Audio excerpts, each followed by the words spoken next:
TalkNorth.com and the Viking Update Show, doing something a little different this week. John Krawczynski, my partner on this show, and of course the host of the John Krawczynski Show on this network, has the week off. We were trying to give some of our producers a break as well. So later in this show, John and I will offer a year-end view, big picture view of where the Viking franchise is. We'll talk about some of the potential award winners, talk about the work Kevin O'Connell's done with Sam Darnold. First half of the show, I'm just going to go solo, and I'm just going to talk about the fact that I've been covering this Vikings-Packers rivalry, and the Vikings, of course, since 1990. And this also fits with the theme that'll be running the Stark Tribune this weekend as well. And I just don't know that this rivalry or these franchises have ever been as good and well-developed as they are right now. And so I'm going to get into that a little bit here.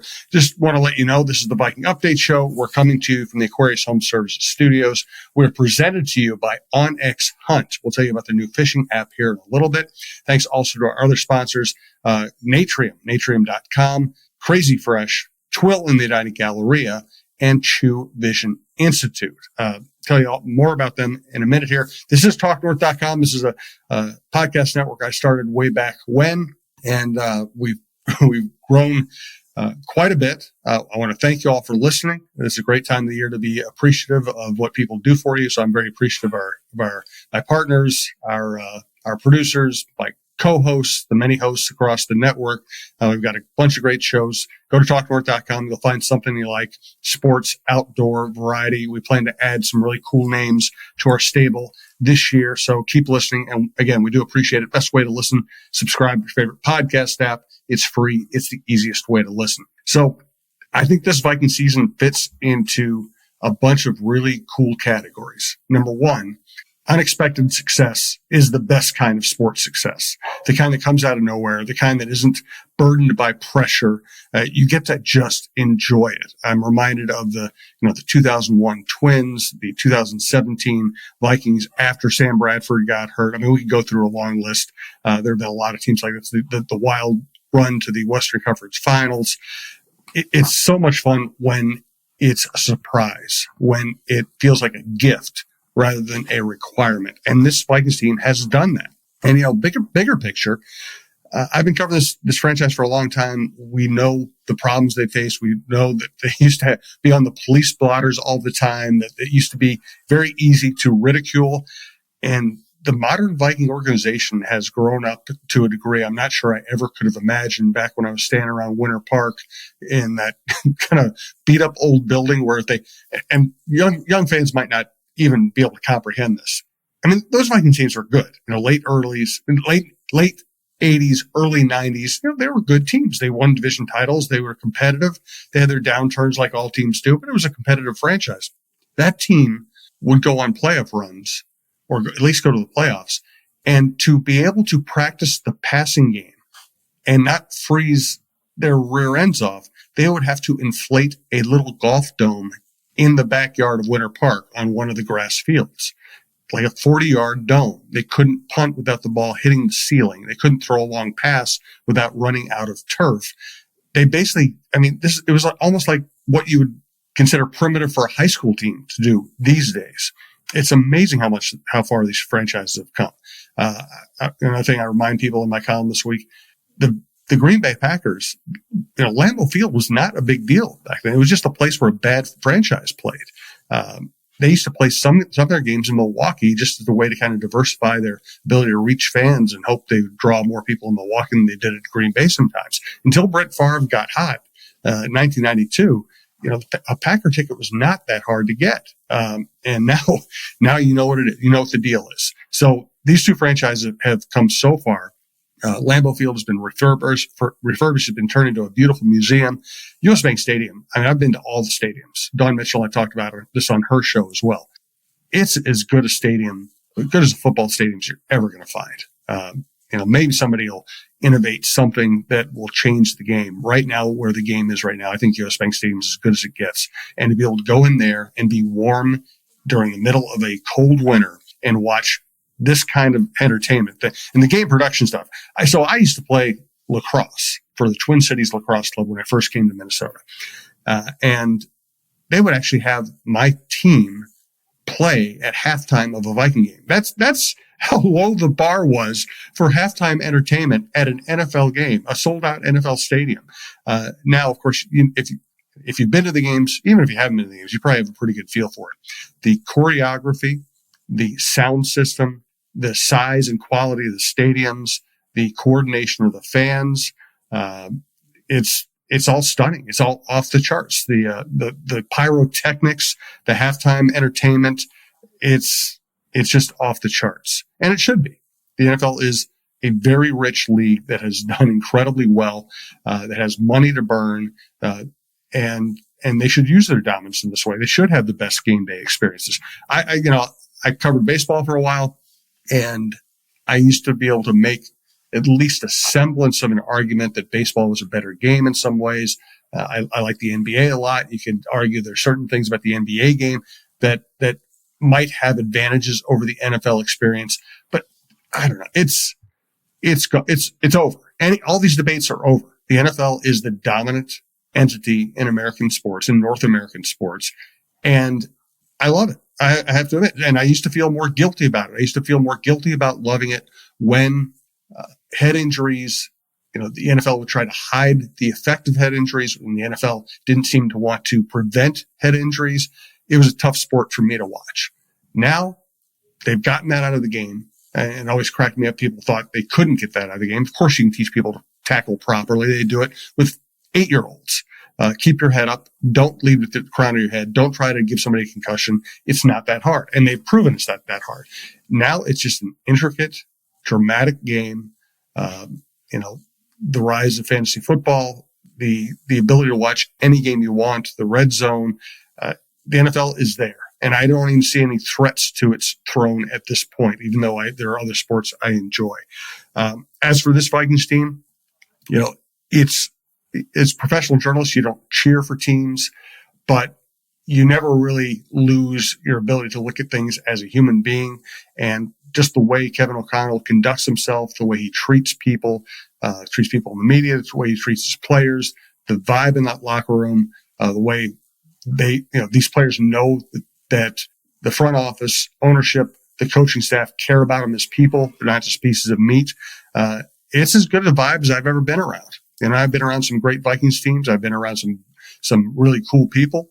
Leslie Frazier was one of my favorite people.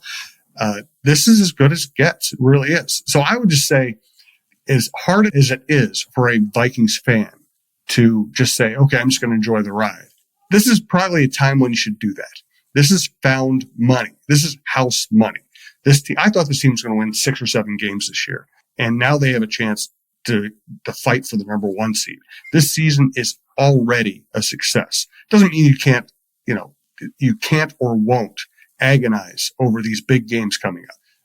But you should always also find a way to enjoy this, because this just doesn't happen that often. A team that, with a journeyman quarterback that did not have high expectations around the league, or for a lot of Minnesotans who look at things realistically, for them to play this way, again, this is a gift, and it's something you should be enjoying. I also think this rivalry is as good as it's ever been.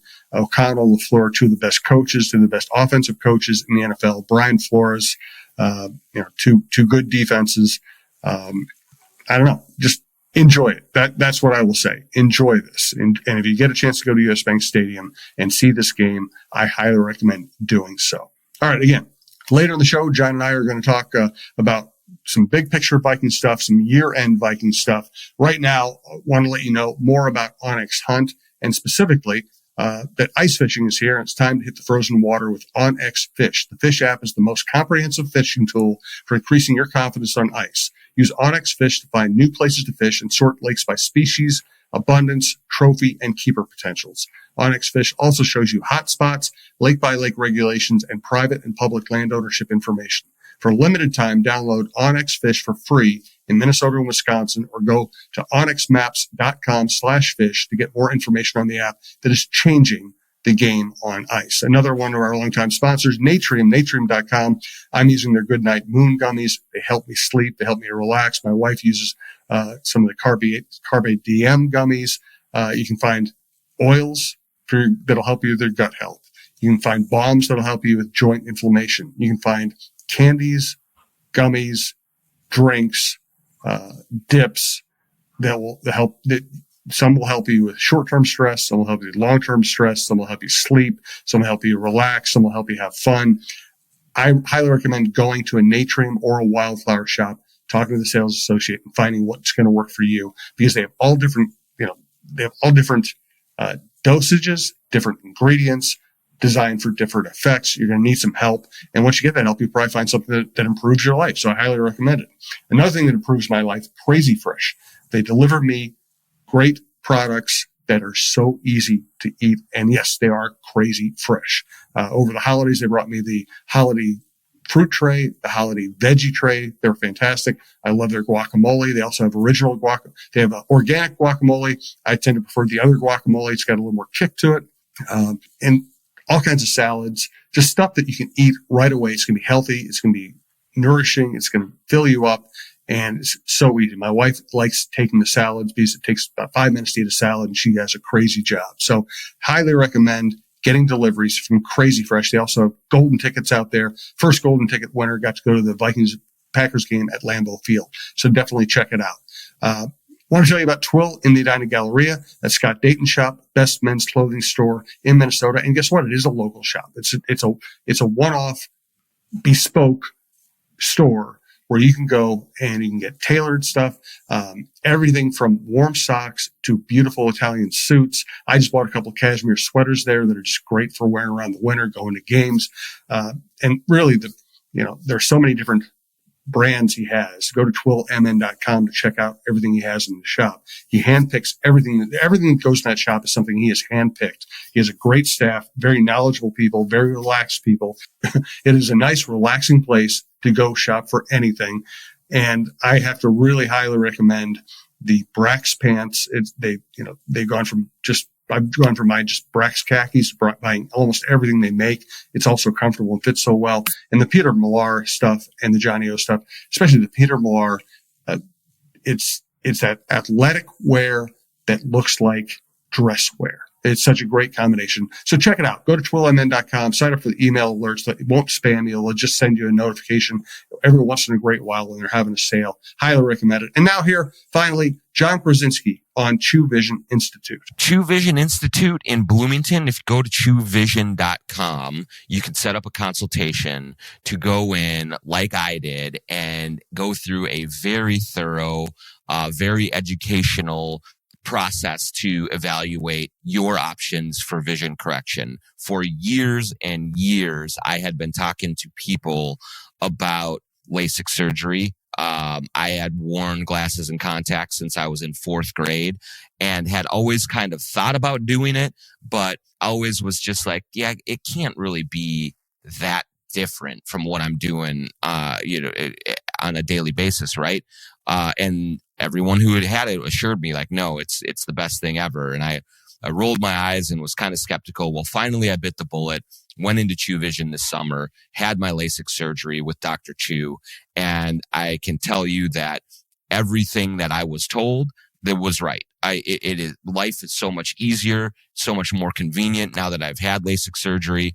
I just don't have to deal with all of the hassles of contacts and eyeglasses. I don't have to worry about yearly eye exams to update my prescription. I don't have to worry about what the latest trends and styles are with glasses themselves. And am I on top of it, or do I look behind the times and old like I am?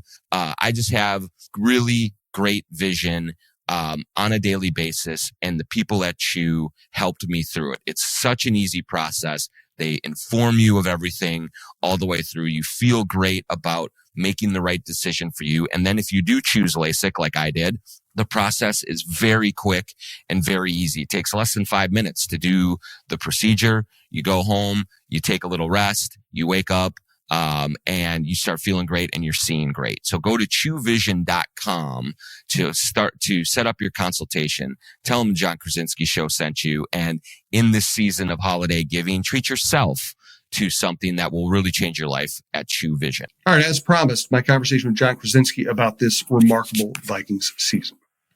bring in guest host John Krawczynski now, and this is going to be our year-end segment because this is a year worth reflecting upon. John, my first thought about what has happened this year with the stunning success. I picked this team to win 6 games. I don't know if I've ever been more wrong. I'm sure I have, but this is the most recent time I've been this wrong. Stunning success. And I want to start here. Is this the most endearing, successful Vikings team in your memory? It is in mine. Yeah, endearing is an interesting term for it. I think there is certainly something satisfying, something, just kind of fun. Yeah, fun's a good word. In particular about a team that comes out of nowhere the way that this team has. And when you look at the expectations for them at the start of the season, for Sam Darnold, for kind of the belief that they were sort of in this limbo period, and then to emerge from that to the position that they are right now, and kind of, heading towards the playoffs with real optimism about what could happen there.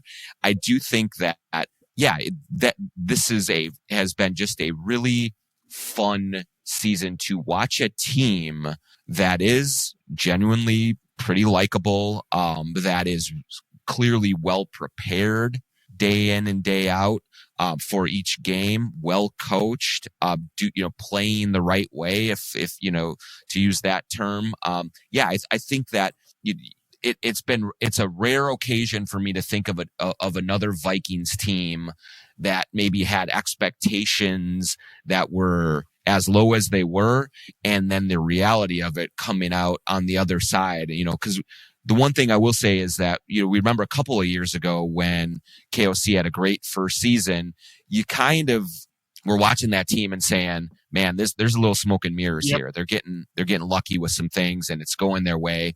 There has been a little luck go on their side as a couple of times this season, but by and large, this feels like more of a team that is actually coming together and playing well and overachieving in a way that can be sustained. And that has been fun to watch. One of the things I like about this team, and I've been talking to some people, about the behind the scenes feeling or vibe in the Vikings organization right now. Somebody who knows the organization well is saying, man, these people are actually really tight. The Wilfs are tight with Kwesi and O'Connell and Flores. It's one thing Vikings employees will tell you is, it's the Vikings are the biggest deal in the state, period. No doubt. It's still a small organization. It's just there are not that many employees. They have a lot of people who work really hard. It's bigger than it used to be, and of course the facilities now, complete departure from everything they used to have. But it's not that big an organization. So how all these people interact kind of matters. And the more I talk to people, the more I get the sense that O'Connell's really in the middle of it all. He's the guy who can go up to Kwesi and say, nope, we got to take Addison here. Let's not get fancy. He's the guy who was willing to bring in Flores, who, if things hadn't gone well here, might have been his replacement. He's the guy who sets the vibe in the locker room. He's the guy people praise all the time. So I really think between O'Connell and Flores, both their expertise and the way they interact with players has made this season possible. Yeah, absolutely. And I think, kind of building off of your point here, certainly O'Connell, has emerged as one of the best coaches in the league. Is he perfect? No. There are certain things that you can quibble with here and there, but in terms of the buy-in that he gets from his players, in terms of the decisions that he makes for his staff, in terms of the leadership that he provides and the support that he gives to everyone, it's been A+ so far in his run here with them. And I'm sure that we will be seeing eventually some sort of contract extension for him. He deserves it. He's been great here. And I think the Vikings can build on that. And the other cool dynamic kind of about what this organization has become, and you mentioned kind of how small it is that, and but there's also a real sort of combination of, people who have been here for a very long time, who have been through all sorts of different general managers and head coaches. And then, there are new faces that Kwesi Odafe-Mensah or Kevin O'Connell have brought with them from outside the organization. And sometimes that can be a difficult mix. And I don't think that it was always just a seamless transition for everyone involved in this. But what we have seen is that, if there were factions or if there were certainly like holdovers versus new people, I think that everyone has really kind of figured out a way to work together. And, there are some dyed-in-the-wool football people who have been here for a very long time, and Kwesi Odafe-Mensah has kind of more of his guys that, you certainly have the Ryan Gregsons and those who are real football guys, but you also have some analytically minded and outside the box kind of thinkers as well. And that can be a complicated thing to mesh together. And I think it has been complicated at times, but it is really cool to see all of those, different backgrounds, different experiences with the Vikings or without the Vikings kind of come together to build a team that looks like it can be in position to compete for a while. And O'Connell does feel like just the connective tissue between it all, bringing everyone together, knowing how to relate to different voices, knowing how to talk to people who speak in essentially different languages within the building. I just think that he's ultra important, and overall the vibe of the organization is on pretty strong ground right now. Let's talk about awards. And listen, this is all we understand. You shouldn't decide who should win an award officially until the season is over. Things can change rapidly week to week. But let's have some fun with this. This is a year-end show. Let's have some fun with it. Do you think Kevin O'Connell is the coach of the year? I mean, certainly he's got to be right up there if he isn't. I think right now he's the betting favorite, right? So, well deserved. I want to see how Detroit finishes, because if Dan Campbell somehow gets these guys to the number one seed with, all of their walking wounded, that he deserves consideration. LaFleur's done a great job. Sirianni has done a great job. It seems like, even though that everyone, even in Philly, wants him out of there. Tomlin has been great. McDermott in Buffalo, Harbaugh. Yeah, there's a lot of great candidates. But I think that if the Vikings are able to wiggle through these, the end of this season and be in position to either, win the division, or even just like, going into the playoffs and saying, man, this is a team that can win games in the playoffs, given what they started with, I would have a hard time not voting for Kevin O'Connell for sure. Yep, agreed. Brian Flores, assistant, whatever that award is called, assistant coach of the year. Yeah, I mean, him and Ben Johnson and, maybe a couple of other guys out there, I think deserve real credit. But like Flores, again, the impressive thing about this whole coaching staff, but particularly on the defensive side of the ball, is that there's talent there. There is, but it's not overwhelming. Grenard's been unbelievable. Harrison Smith is a great player who maybe headed to the Hall of Fame, but I think that it's not saying, not being disrespectful to say that he is not the player that he once was. Bynum is opportunistic. Gilmore has been a really good addition, but when you think about the best defenses in the league, Flores does not have, Micah Parsons at his disposal, does not have the overwhelming defensive tackle, does not have, the absolute, number one shutdown corner. What he is doing with the roster that has been given to him is like out of this world good stuff. And so I do think that, we have said it throughout this season that in general, for most of the year, every time the Vikings go into a matchup, they have a coaching advantage and they have a game plan and scheme advantage. And Flores is a huge part of that. And so he's very deserving of getting that Assistant of the Year award for sure. Yeah, and he also had to throw together a bunch of guys who'd never played before. So I'm very impressed with that. And Ben Johnson might be in a position where he's great, and his offense is great again, but was also great the year before. And sometimes these awards go to people who made the biggest difference this year, not necessarily are just the best overall coach. Not that Flores isn't great, but I think he's set up to be recognized in that way. How about comeback player of the year? Is it Sam Darnold?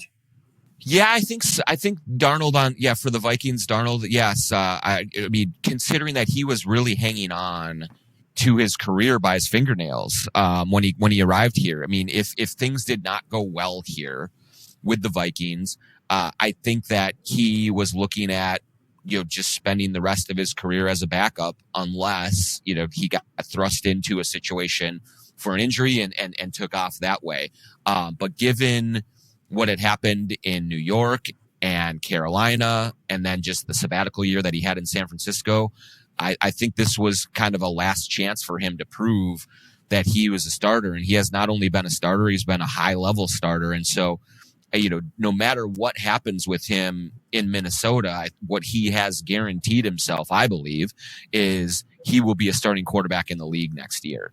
And considering question marks around him coming when he arrived here, pretty remarkable job by him and by Kevin O'Connell and by, this whole coaching staff to get him to a point where there was actually, at some points of the season, some kind of, pseudo MVP talks, and they were not out of the realm of possibility. So it's been just a huge season for him, both from a team standpoint, because the Vikings are not where they are right now without him, but also just for him individually to create some more opportunities for himself going forward, whether it's here or somewhere else. Most underrated acquisition that made this season possible. I'll say it. I think Blake Cashman. Yep. He is a name. Certainly with local Minnesota ties and all of those things, had played very well in Houston, but I didn't realize or expect him to have the impact defensively that he has had. He has been incredible. We have seen what the defense looks like when he is out of the lineup, and it looks entirely different. But to see how he plays the pass, plays the run, really kind of leads that defense. And it was certainly an acquisition that I overlooked, maybe discounted a little bit, like, okay, Minnesota guy coming home, cute story, but he's been so much more than a cute story. He's been just an incredibly impactful player for them. Agreed. Last topic for today. Happy holidays, everybody. We'll be back next week to preview that Lions game and talk about the Packers Vikings. The NFL, it's like there's so many times, and I've had so many reasons to not like the NFL. I covered the league when they were trying to hide concussions symptoms and concussion devastation, CTE. It's a league where injuries are just a part of the game. It's a league where, I had defensive coordinators in the old days tell me, we're going to try to take the quarterback's head off. We hope he leaves on a stretcher. It's a brutal league. It's a brutal sport. And I think it's pretty amazing to see it get to this point where it's not just popular, but it's popular for reasons other than the violence. It is by far the most popular sport in North America. And I don't have to feel as guilty watching it anymore because at least they've made great strides in terms of player safety. It's, listen, I love the NBA too. You do the John Krawczynski show, of course, on the Timberwolves. That's probably my second favorite sport right now. Baseball has fallen way off in my eyes. Golf has fallen apart in my eyes. I'm just stunned at how popular the NFL is, and how now that they're past the chance of being dismantled by a concussion lawsuit, it looks like they're just going to be the dominant force in American sports for a long time. Yeah, I certainly don't see anything changing the stranglehold that the NFL has on this country for sure. I do think, like, for me and how I've sort of reconciled the player safety issue. Now, certainly they have made good strides in instituting rules and guidelines to try and take some of the violence out of it and try and help their players stay healthy. That's very good by the NBA or by the NFL, and recognizing that, hey, we can't you just have guys taking free runs and really exposing themselves to injuries when they don't have to, including the kickoff rules and all those things. But for me too, I think that one of the keys is that all of this information is out in the open now. There's nobody who can say anymore that they didn't know about the health risks involved with playing this sport.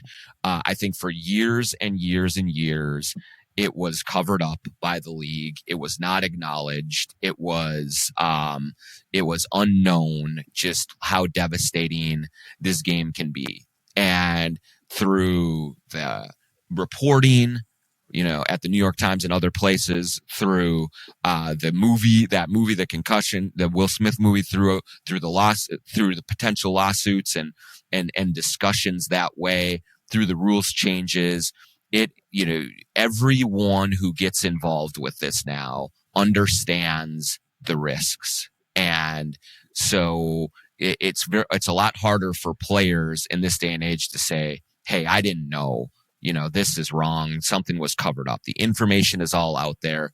The compensation is out there.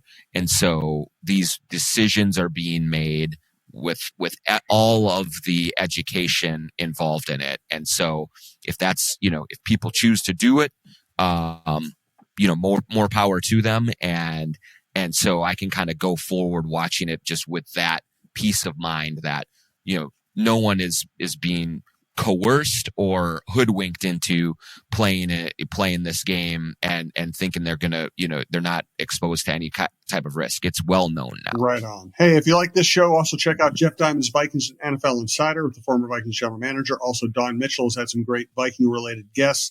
We're rerunning our interview with Chris Hockey. It's just fantastic about his life, how close he came to being, a touring recording star, and how that went south and led to him having such a great career and life here in Minnesota.